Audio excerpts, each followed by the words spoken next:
আসসালামু আলাইকুম। আজকে আমি শেয়ার করছি বাদাম লাড়া রেসিপি। এটি অনেকেই অনেকভাবে তৈরি করে থাকে। আমি যেভাবে রান্না করেছি সেই প্রসেসটাই আজকে আমি আপনাদের মাঝে শেয়ার করছি। আশা করছি না টেনে সম্পূর্ণ ভিডিওটি দেখবেন। এখানে আমি কিছু চীনা বাদাম নিয়েছি। বাদামগুলো কাঁচা আছে। এখন এগুলোকে ভেজে নিতে হবে। ভেজে নেওয়ার জন্য চুলায় একটি কড়াই বসিয়ে সবগুলো বাদাম দিয়ে দিচ্ছি। চুলার আঁচ একদম লো হিটে রেখে বাদামগুলোকে ভেজে নিতে হবে, নয়তো বা পুড়ে যাবে এবং পুড়ে গেলে এটা খেতেও তেমন ভালো লাগবে না। এখন আমি একটি ঢাকনা দিয়ে ঢেকে দেব। ঢাকনা দিয়ে ঢাকার ফলে এর ভেতরের ভাপটা বাহিরে বেরিয়ে আসবে না এবং খুব দ্রুতই সিদ্ধ হয়ে যাবে, ভাজাও হয়ে যাবে। কিছুক্ষণ সময় নিয়ে নেড়েচেড়ে ভেজে নিতে হবে, তাড়াহুড়া করা যাবে না। তাড়াহুড়া করতে গেলে দেখা যাবে এটি ঠিকঠাক মতো হবে না, পুড়ে যেতে পারে। বাদামটা ভাজা ভাজা হয়ে এলে সুন্দর একটি স্মেল ছড়াবে, তখনই নামিয়ে নেবেন। এখন প্রায় ভাজা হয়ে এসেছে, আমি চুলা থেকে নামিয়ে নিচ্ছি। বাদামগুলোকে এবার ভালোভাবে ঠান্ডা করে নিতে হবে। ঠান্ডা করে নেওয়ার পর ওপরের যে খোসাটা আছে ওটা ছাড়িয়ে নিতে হবে। গরম থাকা অবস্থায় খোসাটা তেমন উঠতে চায় না। একটু ঠান্ডা হলে হাত দিয়ে কচলিয়ে খোসাগুলো খুব সহজেই ছাড়িয়ে নেওয়া যায়। এবার আমি সবগুলো খোসা ছাড়িয়ে নিচ্ছি।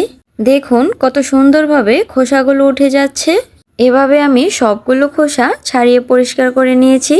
এরপরও কিছু কিছু খোসা রয়ে গেছে। এখন এগুলোকে ব্লেন্ডারে দিয়ে মিহি করে নেব। আপনারা চাইলে পাটায়ও বেটে নিতে পারেন। পাটায় বেটে রান্না করার মজাই আলাদা। যখন পাটায় বাটতে যাবেন অল্প অল্প করে পানি দিয়ে বেটে নিতে হবে, নয়তোবা কিন্তু বাটা হবে না। আমি খুব বেশি পাতলা করে পেস্ট তৈরি করিনি, অল্প পানি দিয়ে পেস্টটা তৈরি করে নিয়েছি। এর ঘনত্বটা ঠিক এমন। এখন রান্না করতে চলে যাব।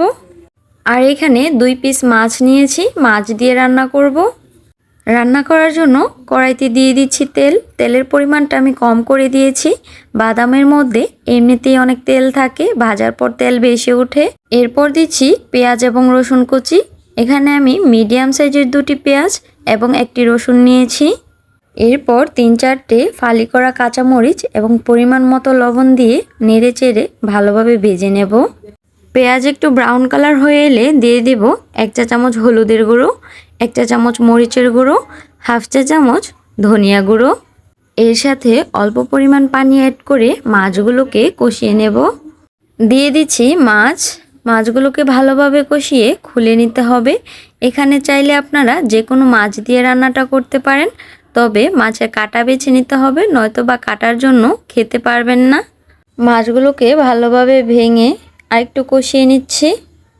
এরপর দিয়ে দিচ্ছি বাদামের পেস্ট, দিয়ে ভালোভাবে নেড়ে চেড়ে মশলার সাথে মিশিয়ে নিচ্ছি।